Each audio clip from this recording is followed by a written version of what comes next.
Kimmy, you are very dusty. You are very, very dusty. And should have known, okay? Just because you speak eloquently, you communicate well, shoulda known. Even though you do all of that, you are very dusty. And quiet as it's kept, you and your husband are exactly alike. Because we all thought Maurice was the sensible one. We thought Maurice was the one that had it together. But Maurice is probably the most diabolical of all of them because he presents well. We call him Martin, what is it? Martin Maurice Luther King. Okay. Right? He presents well. He speaks well. He talks to you like he has sense. He orates, right? And projects this persona of sophistication, class, and wisdom while none of that is true. Okay. You and your husband are very much alike. Okay. Very much alike because you do the very same thing. You communicate well, you project well, communication class, all of those things, but you are just as dusty as your dusty husband. And I haven't had an opportunity to lay into you like I really want to, but now I have the opportunity. Let's do it, girl. Okay. Hey,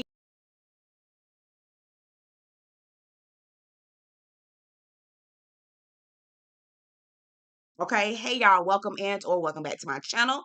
My name is Belle, and this is the Belle Perspective, and we're here today to talk about Love and Marriage Huntsville. This is the most latest episode. It's episode 5, girl. Like 4 or 5. Okay. Cowboys and NDAs. It's the birthday party where Tisha showed her tail. Okay.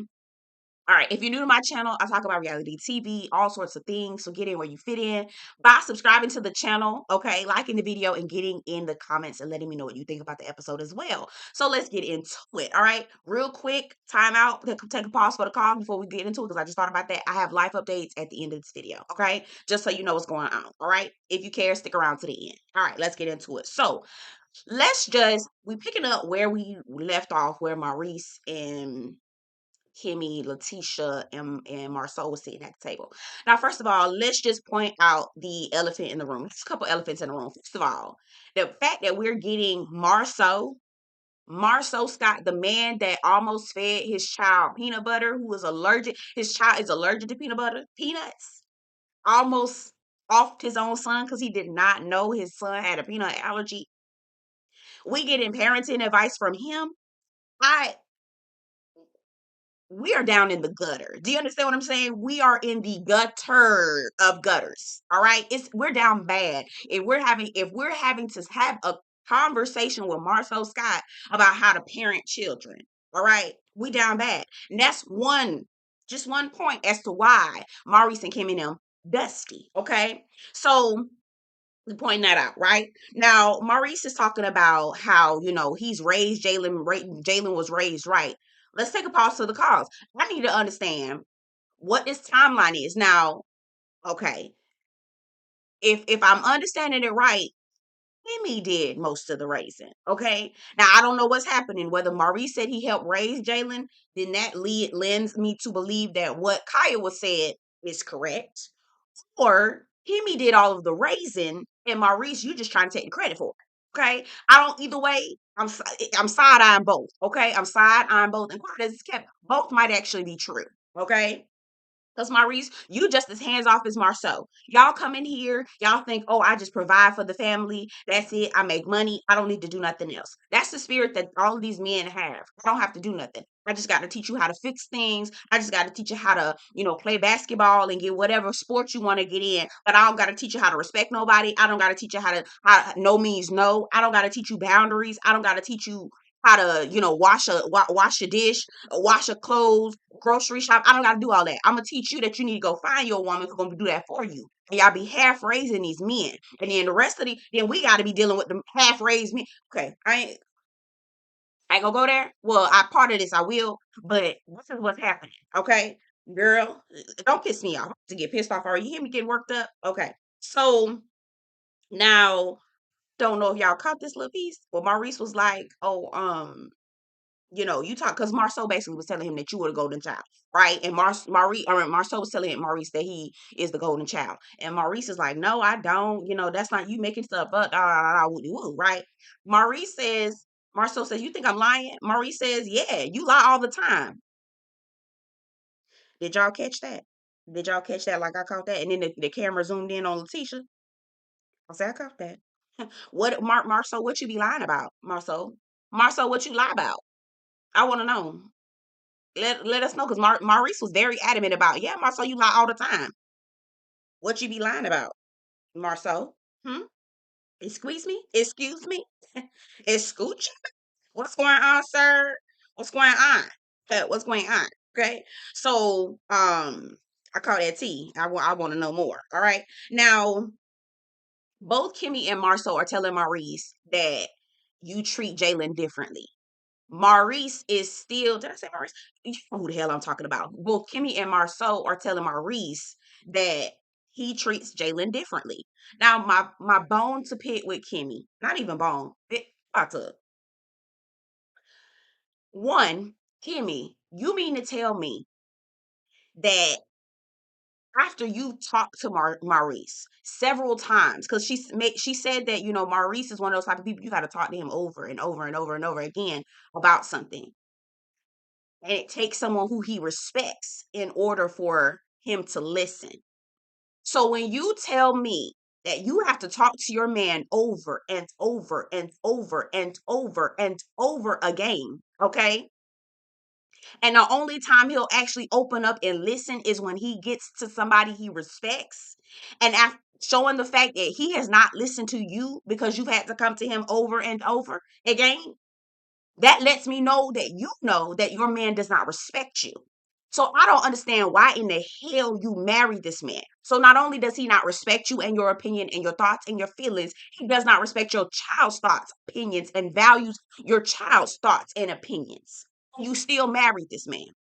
On top of the fact that you know, witnessed, seen, and have objected to the fact that Maurice does treat your son differently. You've witnessed it over the years. You still married this man. When I tell you, Kimmy, you are a dusty ass bent knight. Do you hear what I'm saying? You are a dusty ass bee. All right? I'm not even gonna hold you. You're one of those type of women who will do anything for a man, anything. And I am so glad. Partially because this is gonna sound very dark, but I would be very scared, okay, if Jaylen was a girl. What if Jaylen was Jaquila? Okay? And Maurice was treating Jaquila differently or any kind of way. How would you have handled that? And here's the thing. It don't even matter about gender because I'm taking it there. You know what I'm saying? It's not about gender because anything can happen to any child. You better watch your kids, both boys and girls. But what I'm saying is, you're that dusty that you would allow your child to be mistreated by some man just so you can hold on to him. Bitch, I'm telling you, you a raggedy asshole. I don't give a fuck what you got going on, girl. I don't care how good you speak. I don't care what you be doing. I don't give a fuck about none of that shit. Girl, you are dusty as hell. And your standards are in the fucking gutter. And it's ridiculous. I cannot believe that you will marry a man who, one, does not respect you and has shown that he don't respect you, because you can tell him how you feel 1,000 fucking times and he don't listen to you. You gotta take him before the council of Marceau for him to even fucking listen. And Marceau ain't no better than not a goddamn body at this fucking table. Bitch, I would have rather have taken parenting advice from Ronald motherfucking McDonald over some goddamn Marceau Scott. But because Maurice don't give a fuck about how you feel, Maurice don't give a fuck about how you and your son feel, okay? You gotta take every time you have an issue, you gotta take it to Marceau so he'll listen to you. And you married this, you signed up for this shit. Girl, what the fuck is wrong with you? Y'all need to rewire y'all brains. Y'all need to rewire y'all brains. Being alone is not so bad, okay? If you sitting in peace, okay, in solitude, all right, in my solitude, okay, if you in peace and solitude, bitch, I'm fine. I don't got to be running behind no nigga trying to tell him, get him to convince him to treat my child better or good or whatever. I don't got to be hollering and repeating my goddamn self over and over again because the motherfucker doesn't respect me or value my opinion, but I'm marrying him so I could be a mattress maid and a mule. Shout out to Erica De Niro TV. Are you fucking kidding me? If you'll get the fuck out of my face with this bullshit, you can't say shit to me, girl. And I hope Nell cuss your ass out from the east to the west, because your ass is just as dumb as Tisha. And if not worse, because you show this, oh, educate, I can speak, I communicate, I nip things in the bud. No, the fuck you don't. Because guess what? As soon as I found out my man don't value me and what the fuck I say, bitch, I would have been right. Scared to my loot down the street, bitch. Don't talk to me. I don't got time. Because I don't got, why the hell am I having to bring myself up to the council of Marceau? Every time I have an issue with my husband, I should be able to tell him one time and he nip it in the bud. Girl, you's a raggedy ass bitch. That's it. That's all. You's a raggedy bitch, and I have no respect for you. And I think you're raggedy in the scum of the earth, and you and your husband are just the same. Tired, fake, fraudulence. And I hope Nell mop the floor with your tight ass. I really do. Okay. Now I know many might not be able to do that, but girl, I hope she cuts your ass from the east to the west. I know that much. Okay. Let's keep it going. Now, we get to this little photo shoot, girl, with Tricia and Ken. First of all, is that the only shirt Ken got? Because did you not see him at the photo shoot with that damn shirt on? He was at the damn the party with that damn shirt on, girl. What dude? It's the only shirt he got, girl. Oh my god, sir, find you something. That's it. Love and Marriage Huntsville checks ain't. I mean, girl, ain't they like $1,500 or something, girl? You can get you a good shirt. Girl, I'm tired of him seeing wearing that plaid black and white shirt, girl. That gingham shirt, girl. I'm tired of that shit, girl. Throw it away, girl. I'm sick of that. Anyway, also very glad that the scene was short because, girl, Trisha, is she on the spectrum? I'm not trying to be funny. Swear to God, I'm not trying to be funny, girl. We not shout out to all of our differing abilities people. Shout out to the people, okay? Because they are just as wonderful as the rest of us, the neurodivergent, neuro normative, whatever you want to.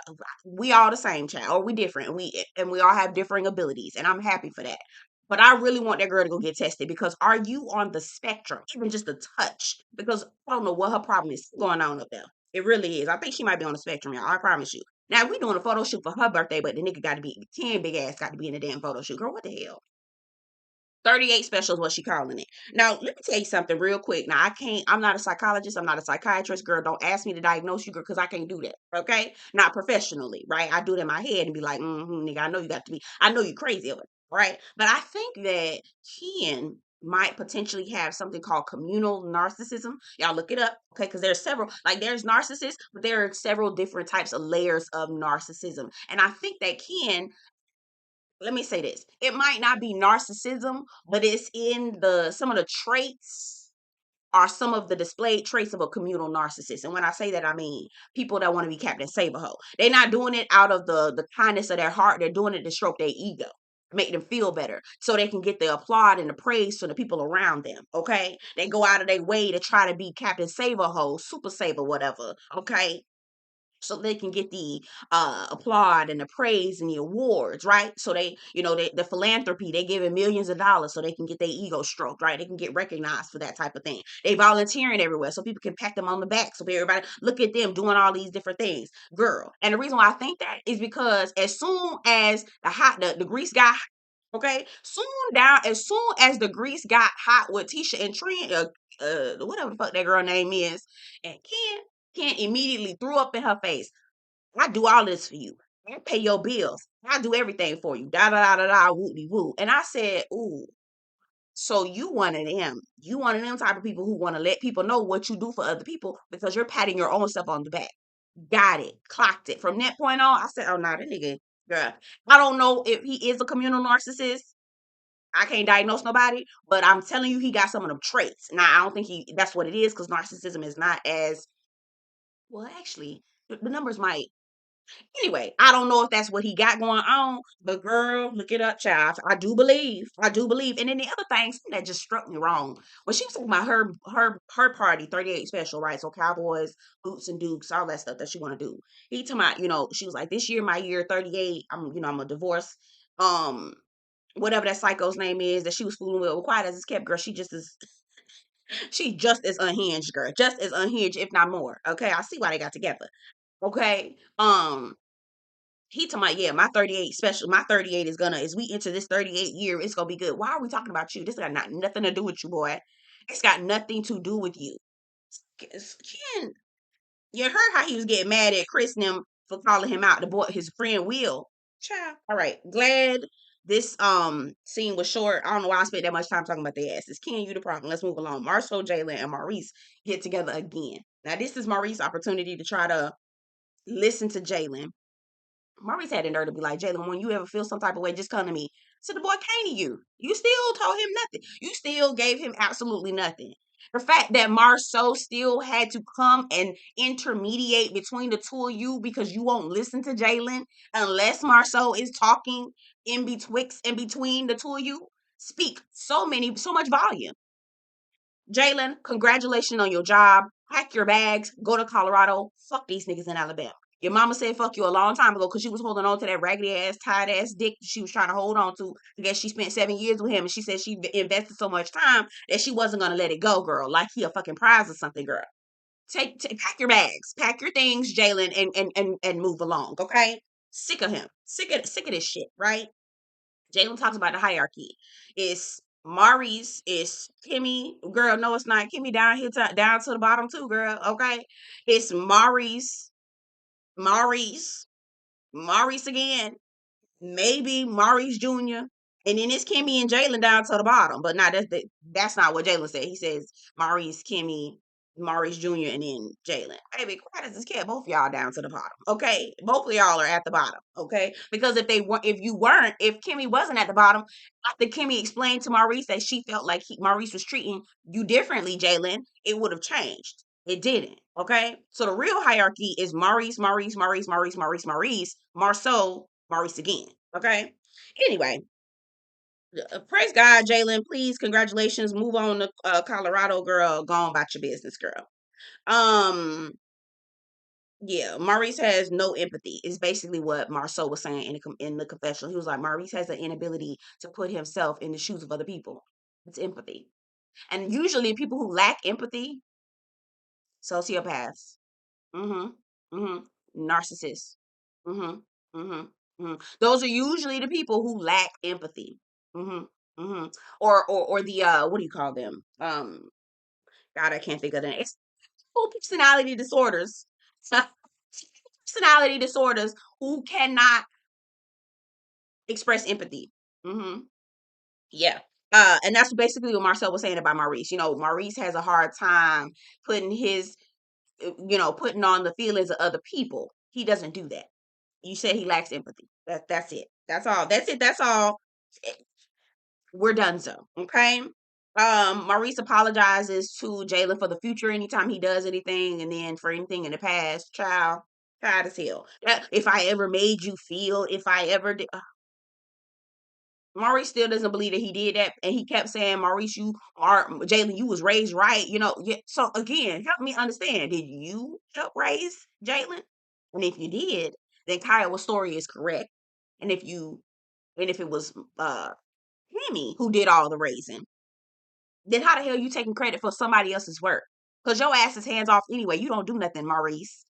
Girl. But that's Kimmy man. She gonna stick beside him, girl.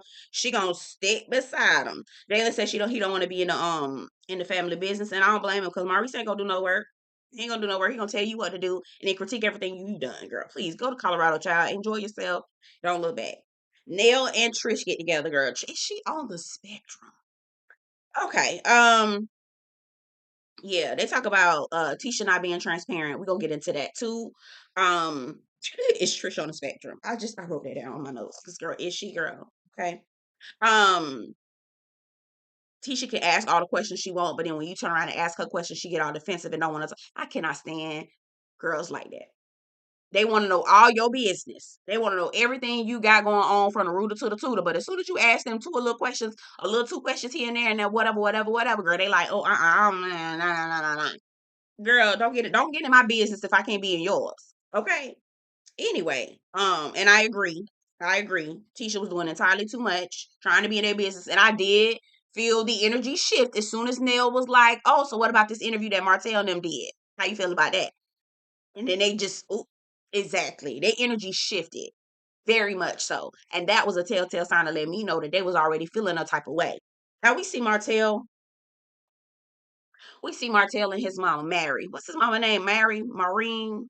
It don't matter, girl. I'm gonna try not to cuss. But you see what I'm saying? Y'all be half raising these boys. Okay?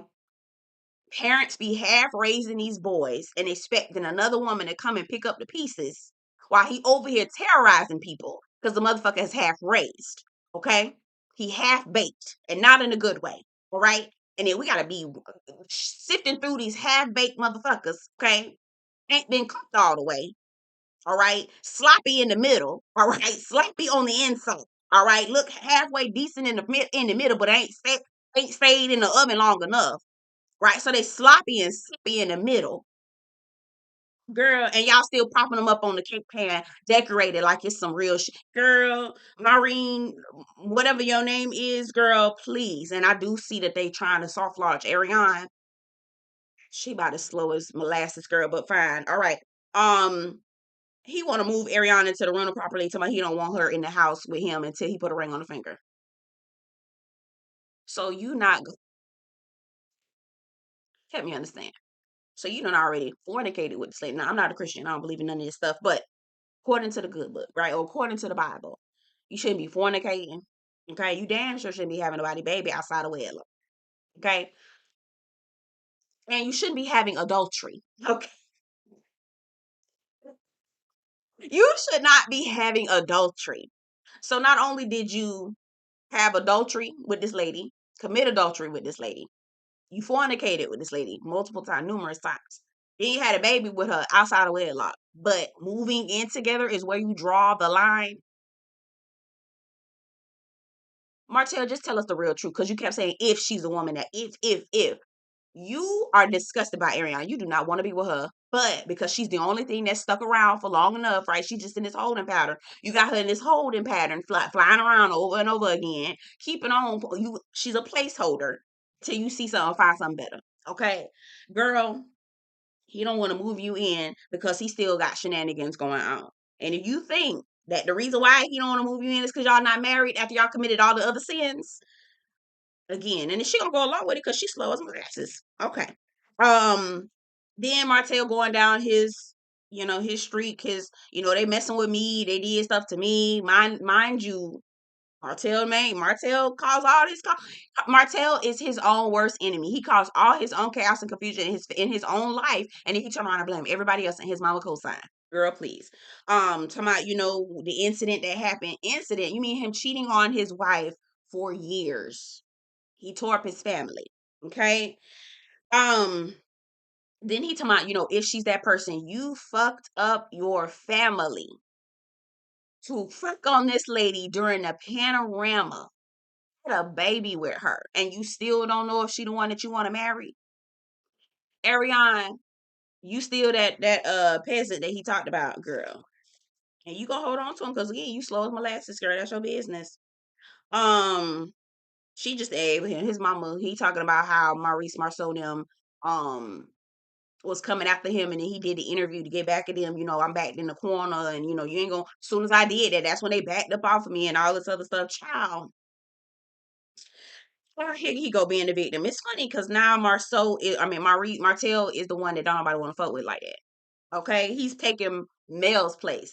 Mel, she always every season she got to bring on a new friend because nobody fucking with her like that. Martell doing the same damn thing. Now he can only film with his mama. Half raising these ass men. They're half raising, half baked ass niggas, and not in the good way. Okay, so we get to the party. Ken's face is everywhere. Whose party is this? Is this Tricia's party? Or is this Ken? Again, I'm telling you, communal narcissist. Now, he may not be a narcissist. He may not be a diagnosed narcissist. He may not be a fully diagnosed narcissist. He might not even be a narcissist. But he got some of them traits. Okay? So it's Trish's birthday, 38 special, but he got his face all over the place. I guess he want to tell people he paid for this party and he wants you to know that he did it. Okay? Whatever. Um, Tisha. They sit down and get to talking. Trish talking about, Tisha was like, you got Ken body all over over the floor, all over the walls and stuff. She was 1 foot in, 1 foot out. Girl, Trish should have cussed her ass out. I'll tell you right now. Had that been me, be cussing Tisha ass out all the time, all the damn time, she would not be able to know. Get her ass tongue tied. Send her ass out from the east to the west. You understand?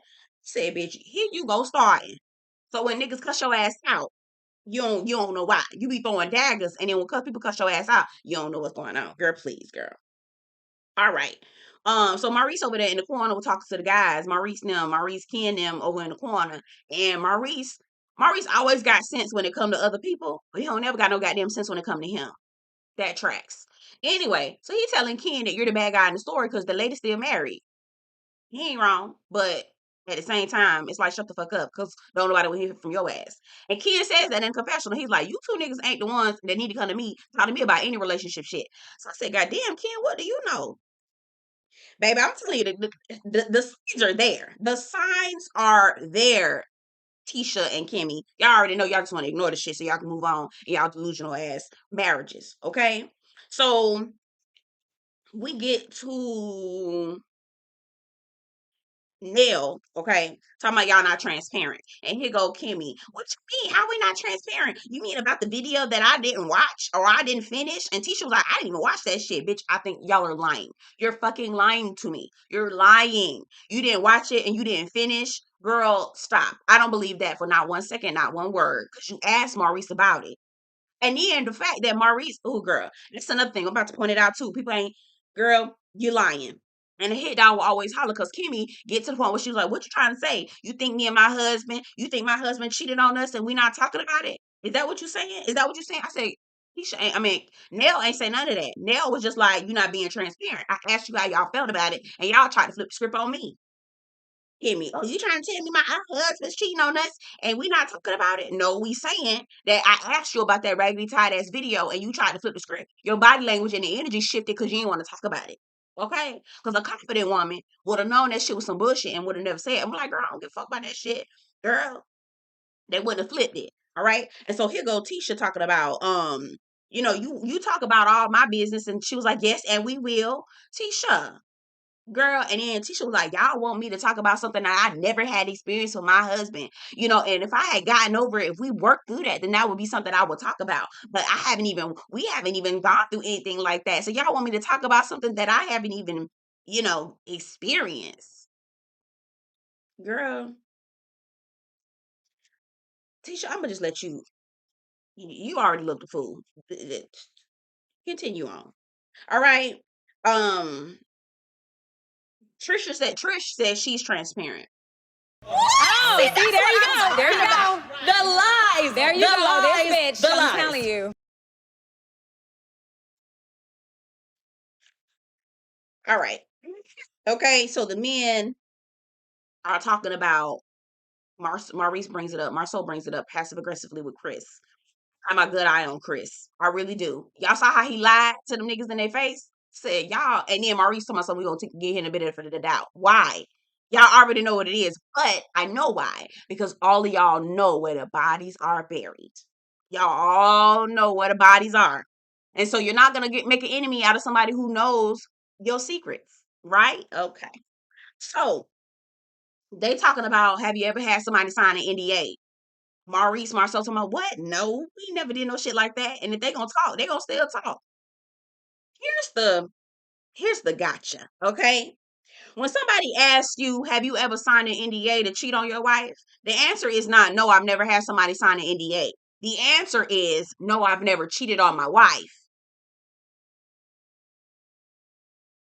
Notice no one said any of that. No one said any of those things. They just said that they've never signed an NDA. Noticed? I noted. All right. Um, Chris gives an explanation for telling why he said it's the melody. Oh, I was saying that that's some old legal type shit. That's some old Maurice type shit, Marceau type shit, because they on that legal shit. Baby, that's not what that was. We watched it, we heard it, nigga. And Maurice in the confessional, he said it so definitively. Okay. Oh, right. Y'all not gonna go against you. You're not gonna make an enemy out of somebody because he knows where the bodies are buried, girl. Get the fuck on. Tisha gets all up in Chris' face. Chris, I don't answer to you. I answer to my wife.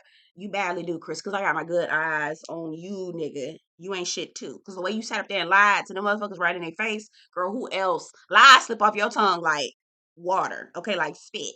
I don't have time. Chris ain't shit either. All right. So we get Tisha yelling at Chris and putting her hand in Nell's face, and Nell like, back up, bitch. And Marceau got to pull Tisha aside, and Tisha on this Hennessy and Crown Royal, child, tongue all tied up, can't barely speak, girl. Hope Nell cuss their ass out from the east to the west. That's all I'm gonna say, girl. All right. Wait, y'all get in the comments, tell me what y'all think about the episode. Don't forget to like this video before you leave. Stick around if you want to hear some life updates. I got some good news. Working towards. I'm gonna need y'all to put y'all good energy in the air because I got some updates with that I gotta tell you about, and I need some of y'all good energy, girl. Like the video, subscribe if you haven't already. I'll see y'all in the next one. Take care.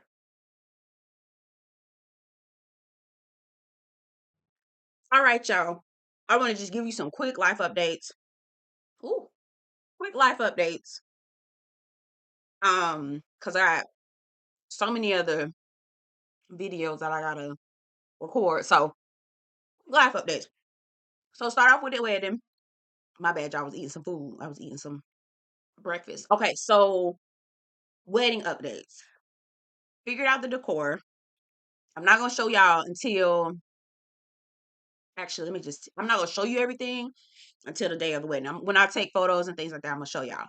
Or when we have this ceremony, I want y'all to see the room and stuff because I want it to be a surprise. But I'm gonna have to make my own centerpieces, girl. I'm gonna have to make my own centerpieces. And the reason why is because we spent so much. I don't even want to tell you how much. The thousands of dollars we've spent. Thousands, tens of thousands, okay, of dollars that we've spent. So we booked our caterer, black owned company. I told y'all, but most of the vendors that we're using are black owned. That was my dress is black owned from a black owned company. Caterer is black owned. The only thing that isn't like a black owned company is our venue. So, but it's a nonprofit, so we get like a percentage of what we paid down back as tax donation. It's tax deductible, so that's good. But girl, first of all, that caterer, she's on point, but baby ain't. When I tell you, honey knows her worth and charges it, okay, I'm not mad. I know we getting quality service, but god dog. But anyway, on to the florals. So I had a specific look that I wanted to accomplish, and girl, that's a pretty look. But the florist that my wedding planner saw, girl, they were saying they didn't want to do it with budgets. Floral budgets less than $12,000. They wanted us to spend $12,000 minimum. And the cheapest was $5,000 minimum. For some flowers that's gonna be dead by the end of the night. Are you okay? I'm not doing that. I'm not doing that. Are you crazy? So girl, I'm gonna make my own stuff. First of all, I'm very creative like that. I like to do arts and crafts and things like that. So girl, I done set up my little garage, girl. Set up the garage, girl. I got my little centerpiece holder. I got everything that I want. I've come up with a few like little examples of what it's gonna look like. They look gorgeous. So I'm looking at one over there in the corner. I'm gonna have to make a few minor details with the color, like the floral colors and things like, well, not floral colors, but the placing of the florals. But girl, I'm doing it myself, girl. And I'm starting early that way I can um be done by November. So, child, playing with y'all. Oh, do you hear me? I am not about to play with a 12,000. Are you crazy? Already with the draping and the monogram on the floor and the lighting. I don't even want to tell you how much that is. The lighting, the draping, the monograms, the catering, the photographer who is a magician, by the way, and I love her. I will money well spent. My makeup, the so we have two makeup artists. We have one for the bridesmaids. We have one for myself. I have a bridal attendant. Girl, I'm doing it big, girl. Wait till it's the one time, girl. I ain't getting married again. Okay, this gonna be the one and only time. Um, I have a bridal attendant. I have an attendant for the bridesmaids. Okay, to help them get dressed, help them put on a strap up their titties, get in the dress. If we have any dress issues, the attendant will take care of all of that. My attendant is going to help me get dressed, do all my things, make sure my placement is right. I have a makeup artist that's going to be at my beck and call, basically, going to pretty much for the entire ceremony up until maybe an hour after the reception. She's going to be touching up my makeup, make sure everything is perfect and in place for at least 6 to 7 hours. When I tell you we spent money, okay, we spent a money on this, all right. The nails, the girl, okay, it's a DJ, all of that. I'm gonna do these centerpieces, okay. It's fine. I spent enough money. I could do these centerpieces, and it's a project for me. I'm fine. I'm good. I'm happy about it. So, that's one thing. What's is going on with the wedding? The guys are getting their tuxes.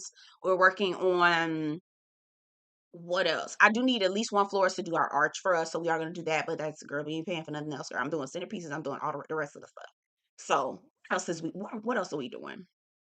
What else is going on? We still have to find an officiant. I think that's it. But okay, so major life updates. And I've been going back and forth debating on whether I wanted to tell y'all about this or not. I'm gonna do it now. So I decided that I'm going to law school. Okay. All right. I decided I'm going to law school, and I started the process. So for the last 6 to 7 months, I've been studying for the LSAT. I took the LSAT in June. I did very well. So now I'm going through the process of putting all the applications together. And girl, this is no easy feat. I just want y'all to know that, okay? First of all, you need to look at all the schools that you want to potentially go to. And you need to look at each school's requirement. So if they ask you for a personal statement, all of them ask for a personal statement, but then they also ask for like additional statements, additional addendums, additional like who are you type of things. You could end up writing at least 40 different papers, okay, for each school. So or 40 different papers in total. Okay. So I've chosen about 20 schools that I want to apply to, which is going to be very expensive. I'm going to certainly be looking to see if I can get fee waivers on the application. But girl, so my top 3 schools, they want at least 2. They want my personal statement and at least 2 other justice statement and a community impact statement. It's like 8 papers that I got to write. Anyway, we doing it. Okay. So did well on the LSAT, had studied at least 6 months on that. Did well. I figured out the schools that I want to go to. I'm working with a law school consultant to help me bolster my personal statement, bolster all of my essays that I have to write, recommendation letters, getting all that done, going through looking at each school and all of their application deadlines. Application deadlines for a few of the schools that I'm interested in start September 1st. The other schools October 1st. So I got everything lined up, girl. When I tell you, I'm going through, looking at all my letters of recommendation, talking to people who are doing my letters of recommendation, making sure that those are strong. It is so much work, and I have not been able to focus. So between trying to plan a wedding, figure out centerpieces, looking at tablescapes, and trying to make sure we have everything we need, plus studying for the LSAT, connecting with my law school consultant every week, every other week, writing these papers, girl, when I tell you, I have not had any time for YouTube. I apologize. I'm so sorry. So I'm really trying to get back into it. Plus, TV has been stale as hell. Girl, I look back at these shows and I'm like, how was I watching this show again? I ain't gonna hold you. I am not gonna hold you. But anyway, I have more updates for y'all as the application process starts. Opens up in September, but girl, keep me in prayer, send up some positive energy, because this is a dream come true, girl. And I'll tell you about how I got to this point. It may be another video on a life update video, okay? So I got a bunch of videos I'm trying to record, so I want to stay on schedule. Y'all get in the comments, tell me what y'all think. Girl, yeah. Okay, keep me in your prayers and send all the positive energy. I'll see y'all in the next one. Take care. I got the plug, I made the call for me. I'm talking late night for you. Let me lay a great time on you. Don't hesitate, no, don't you? Just say you will. Come through and chill. Just say you will.